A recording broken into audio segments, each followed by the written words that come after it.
Charles Warren Fairbanks, a name often lost to the shadows of history, was a pivotal figure in American politics during the late 19th and early 20th centuries.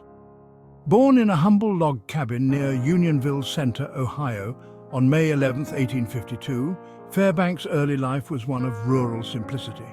His parents, Lauriston Monroe Fairbanks and Mary Adelaide Smith, instilled in him the values of hard work and education. Young Charles attended the local public schools, displaying a keen intellect and a thirst for knowledge. Recognizing his potential, his family supported his pursuit of higher education. In 1869, Fairbanks enrolled at Ohio Wesleyan University in Delaware, Ohio, an institution renowned for its rigorous academic program and its commitment to social responsibility. At Ohio Wesleyan, Fairbanks excelled in his studies, particularly in classics, history, and debate. He was an active member of the Phi Gamma Delta fraternity, forging lifelong friendships and honing his leadership skills. Fairbanks' time at Ohio Wesleyan laid the foundation for his future success, instilling in him the values of intellectual curiosity, civic engagement, and personal integrity. His graduation in 1872 marked the beginning of a new chapter in his life, one that would take him from the quiet halls of academia to the bustling corridors of power. Fairbanks, armed with a sharp mind and a strong work ethic, was ready to make his mark on the world. After graduating from Ohio Wesleyan, Fairbanks briefly worked as a journalist, honing his writing and communication skills. However, his true calling lay in the legal profession. He moved to Cleveland, Ohio, and began studying law under the tutelage of his uncle, a prominent attorney. Fairbanks' natural aptitude for the law quickly became evident, and he was admitted to the Ohio bar in 1874. Fairbanks established a successful legal practice in Indianapolis, Indiana, where he gained a reputation as a skilled litigator and a shrewd businessman. He specialized in corporate law, representing major railroads and industrial concerns that were rapidly expanding in the post-Civil War era. It was during this time that Fairbanks developed a keen interest in the railroad industry, a driving force behind the nation's economic growth. He saw firsthand the transformative power of railroads, connecting distant markets and fueling industrial expansion. Fairbanks became a trusted advisor to railroad executives, helping them navigate the complex legal and financial landscape of the time. His involvement in the railroad industry went beyond legal representation. Fairbanks invested heavily in railroad stocks and bonds, amassing a considerable fortune. He became a prominent figure in the world of finance, known for his sharp business acumen and his ability to secure lucrative deals. Fairbanks' success in law and business provided him with the financial security and the public profile that would serve as a springboard for his political aspirations. Charles Fairbanks' foray into politics began with a deep commitment to the Republican Party. He firmly believed in the party's ideals of limited government, fiscal responsibility, and economic growth. Fairbanks' eloquence as a speaker and his reputation as a successful businessman made him a sought-after campaigner for Republican candidates. In 1893, Fairbanks was elected to the United States Senate, representing the state of Indiana. He quickly established himself as a rising star in the Republican Party, known for his thoughtful speeches, his mastery of parliamentary procedure, and his ability to build consensus. As a senator, Fairbanks championed pro-business policies, advocating for high tariffs, sound money, and limited regulation. Fairbanks' influence extended beyond the halls of Congress. He became a close confidant of President William McKinley, advising him on a range of issues, including foreign policy and economic matters. Fairbanks' counsel was highly valued by McKinley, who admired his judgment and his ability to navigate the complexities of Washington politics.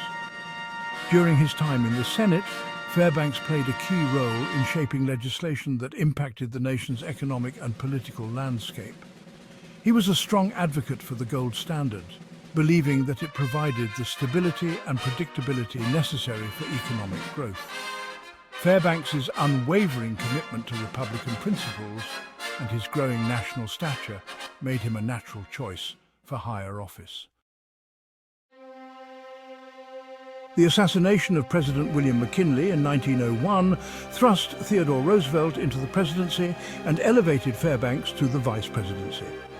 Despite belonging to the same party, the two men held different views on a range of issues. Roosevelt, known for his progressive ideals and his belief in a strong federal government, often clashed with Fairbanks, a staunch conservative who favoured limited government intervention. Fairbanks, while loyal to his position as vice president, found himself increasingly at odds with Roosevelt's policies.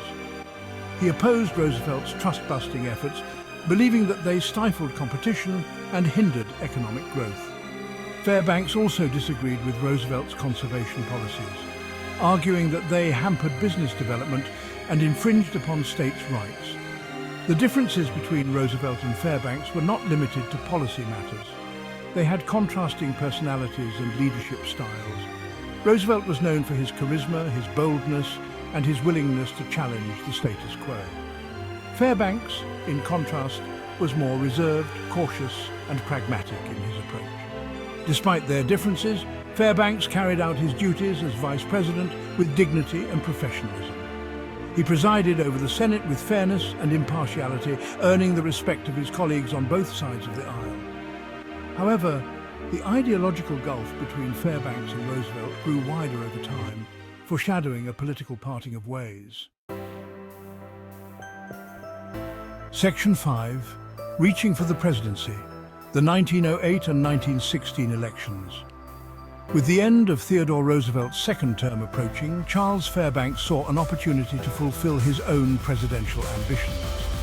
In the 1908 presidential election, he sought the Republican nomination, positioning himself as the standard-bearer for the party's conservative wing. However, Roosevelt, despite having pledged not to seek a third term, threw his support behind his Secretary of War, William Howard Taft. Taft, with Roosevelt's endorsement and the backing of the progressive wing of the Republican Party, secured the nomination and went on to win the presidency. Fairbanks, disappointed but undeterred, continued to be a force within the Republican Party, using his influence to advocate for conservative principles. In 1916, as World War I raged in Europe, Fairbanks made another bid for the presidency. The Republican Party was deeply divided between its progressive and conservative factions. Fairbanks, once again, represented the conservative wing, advocating for neutrality in the European conflict and a focus on domestic issues. However, the Republican Party, seeking a candidate who could unify the party and defeat the incumbent Democratic President Woodrow Wilson, nominated Charles Evans Hughes. Hughes went on to lose a close election to Wilson. Fairbanks' second unsuccessful bid for the presidency marked the end of his aspirations for the nation's highest office. Section 6. A return to law and the quiet years. After his defeat in the 1916 presidential election, Charles Fairbanks returned to private life. He resumed his law practice in Indianapolis, Indiana, leveraging his vast legal experience and his political connections to represent a diverse clientele. Fairbanks remained a respected figure in the Republican Party, sought out for his advice and counsel on political matters.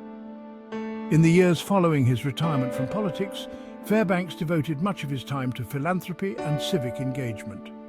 He was a generous benefactor to Ohio Wesleyan University, his alma mater, supporting scholarships and faculty development. Fairbanks also served on the boards of several charitable organizations, reflecting his commitment to social responsibility. Fairbanks' later years were marked by a return to the comforts of family and friends. He and his wife, Cornelia Cole Fairbanks, enjoyed traveling and spending time with their children and grandchildren. Fairbanks, despite the disappointments of his later political career, remained optimistic about the future of the nation. He continued to believe in the principles of limited government, individual liberty, and economic opportunity that had guided his long and distinguished career. Fairbanks, though no longer in the public eye, continued to embody the values of hard work, integrity, and service that had defined his life. Section 7. Fairbanks' Legacy. A Life Remembered. Charles Warren Fairbanks died on June 4, 1918, at his home in Indianapolis, Indiana, at the age of 66. His death marked the passing of an era in American politics, an era characterized by intense partisan debate, rapid industrialization, and America's emergence as a global power. Fairbanks, though not as widely remembered as some of his contemporaries, left an indelible mark on the nation's history.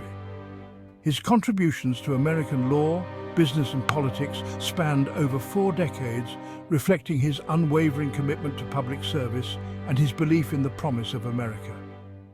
As a lawyer, Fairbanks earned a reputation as a skilled advocate and a trusted advisor to some of the nation's most powerful corporations. His understanding of the law and his ability to navigate the complexities of the legal system helped shape the development of corporate law in the United States.